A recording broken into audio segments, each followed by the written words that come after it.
welcome to Salt Lake City. We're really excited to have you. I have the North Carolina State Wolfpack sitting here with me today. We're going to start with student athletes Camille Hobby and Isaiah James. For those of you that are joining us virtually, please use the raised hand function when you have a question, and I will get to you throughout the session. So go ahead and start questions for the players. Anyone in person currently? Yeah. Camille Hobby, this is your fourth straight tournament. You're starting this year at the center spot. This will be your fourth, coming on maybe your fifth Sweet 16. Tell me how you're approaching it. I think that we're just really excited. We know this is going to be a team effort, and every team that's made the tournament deserves to be here and is extremely talented. So we're just trying to go into it with a positive mindset and just be really excited that we're here.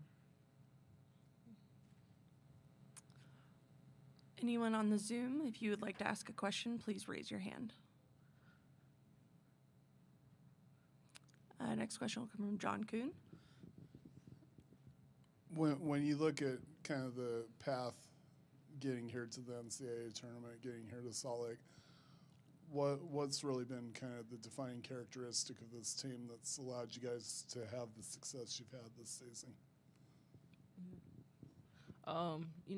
We had some downfalls during the season, but just building chemistry with each other and the bond and being positive and encouraging each other in practice and stuff just help us get that positive mindset, like Millie said, to, do great in the NCAA tournament. Sorry.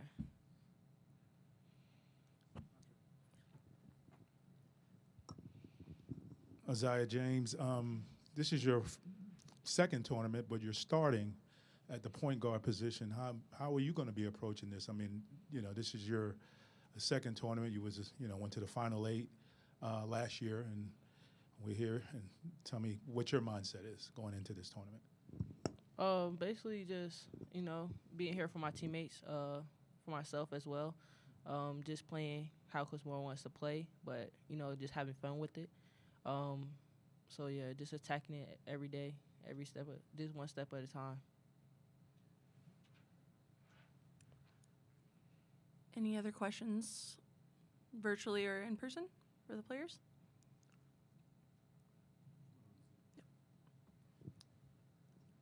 Good. Yeah, this question is for Isaiah. I just kind of wanted to get your thoughts on kind of your journey through this season as you've seen an increased role and how your role has grown throughout the year. What your mindset is.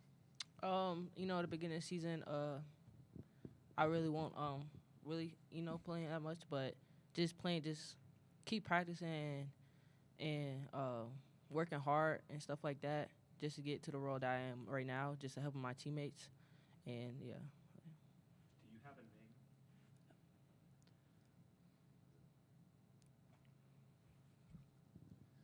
And I just also wanted to know, do you have a name for your patented fake pass Euro step?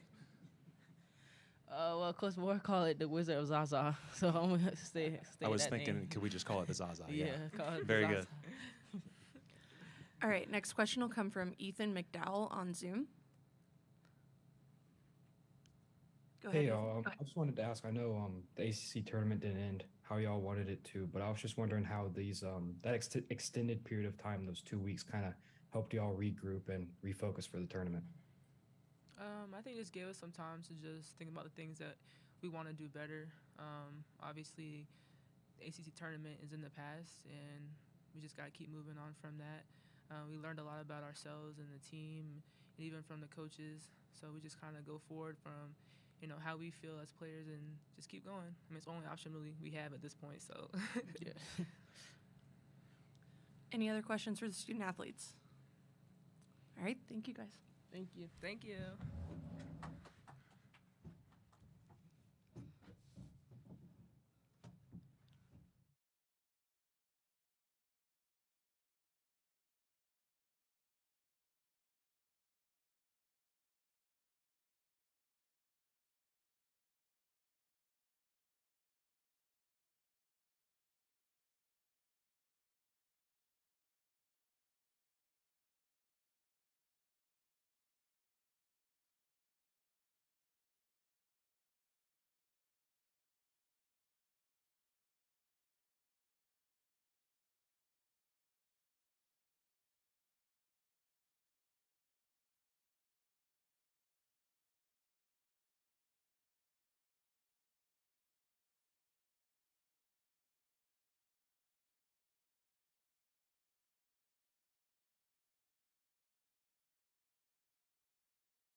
Good.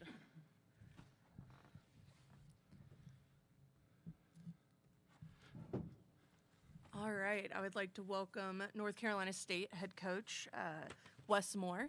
Coach, if you would like to begin with an opening statement, and then we will take questions from those in person and also media that is joining us via Zoom. Okay. Well, it's great to be here in Utah. A little bit of March gladness, and we're excited about the opportunity. Obviously, a lot of good teams here, starting with Princeton, and obviously Gardner-Webb. We could have flown out here with them, I guess, and Utah obviously has had a great year. So we're excited and looking forward to playing against Princeton. All right. First question, John. John Kuhn, Associated Press. When you look at that first-round matchup with Princeton, Princeton has a history of success as a double-digit seed. What really kind of stands out about that team, and what makes them kind of a dangerous matchup? Well, first of all, they've won 15 straight, so they've got a lot of momentum, and they're playing really well right now. And you're right, they've had a lot of postseason experience, so they're well coached, well prepared. I guess you start with the point guard, or Chin.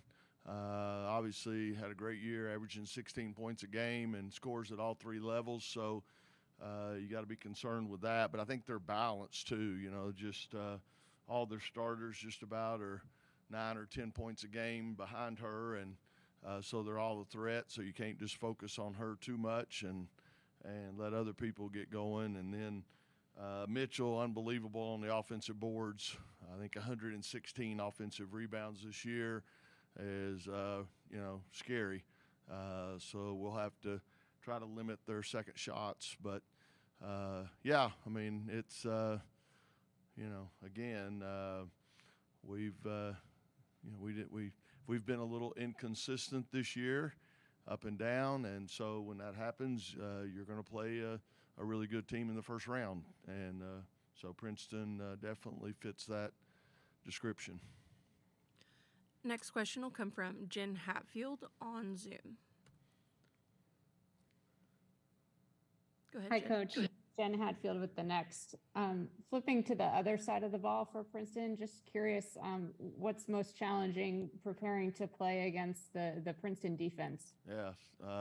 In our information that we use, synergy info and things like that, I think Princeton's defense is like 16th best in the country. They just do a great job of helping, getting in the gaps. They try, for the most part, they don't foul. They make you have to hit the shot.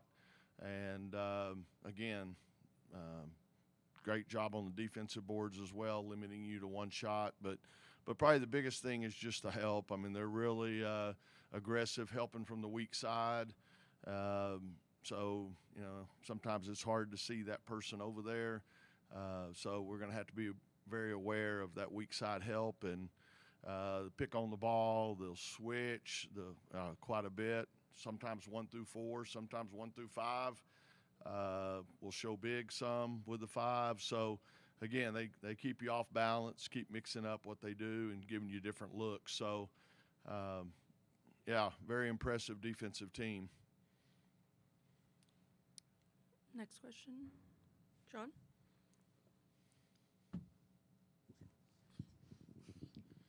When you look at your backcourt and James, and how she's progressed this year, what's kind of key to her evolution and her progression as the season's gone on? Yeah, I'm old school, as you can tell. I'm used to you recruit high school kids, and they come in and it may take them a little while to make that jump from high school to this level of Power 5 basketball.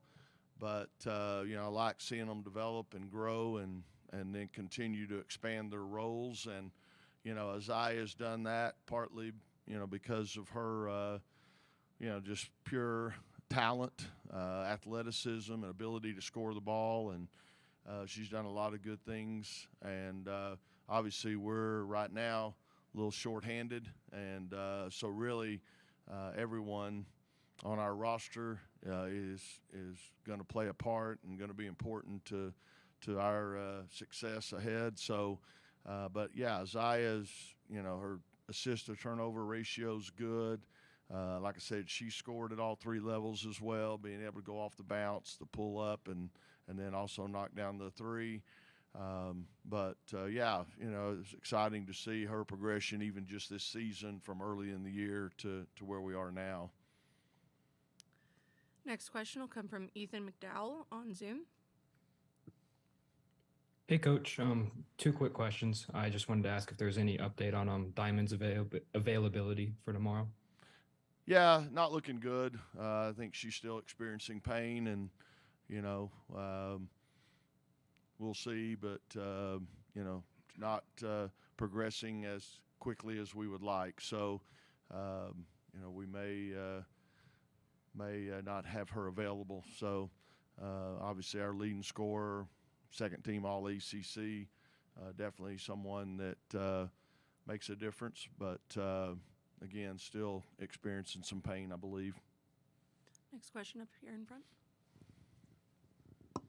Ernie Myers, NC State Learfield coach. You have 3 players on your team that have been to Sweet 16s and a Final 8. How is that experience going to help you in tomorrow's game against Princeton?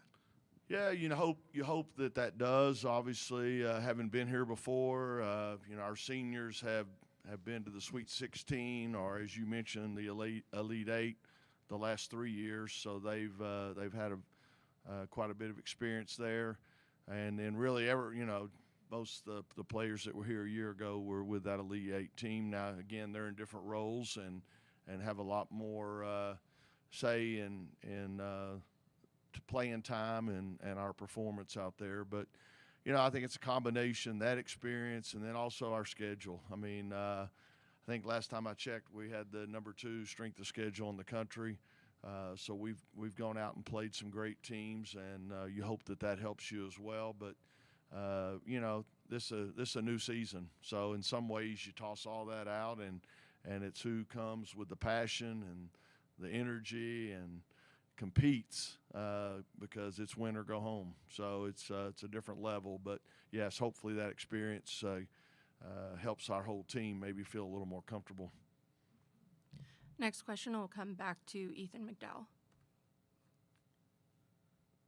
Coach, after the Syracuse game, you said you really liked the team's energy, and then the next game you said maybe not so much. How's been the team's energy recently in the practices leading up to this week? Yeah, I think our practices have been good. And, after going back and looking at the film from the Notre Dame game, I might have been a little bit hard. I mean, I do think it was obviously a disappointing day for us.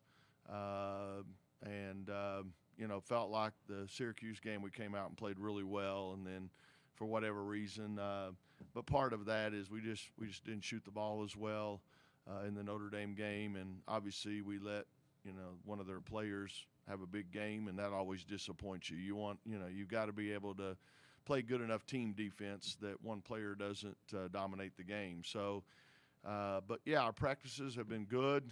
We gave them a little bit of time off. We came back in and shot and lifted and things like that a day or two, and then we had a couple of practices where we could really focus on us before the bracket came out and we knew who we were playing, and now we've had a couple of days to focus on Princeton. So yeah, I think it's been good. I think the energy's been good, and we're excited about being here. Like I said, it's you only get so many of these opportunities, and you can say, well, we didn't have the year we wanted, especially in conference play. Again, we were a little bit of a roller coaster, but at the end of the day, we're here and we're still playing, and there's probably 275, 80 teams that would love to be in our situation. So we're excited about playing. Any other questions for Coach Moore? All right, thank you. All right, thank y'all.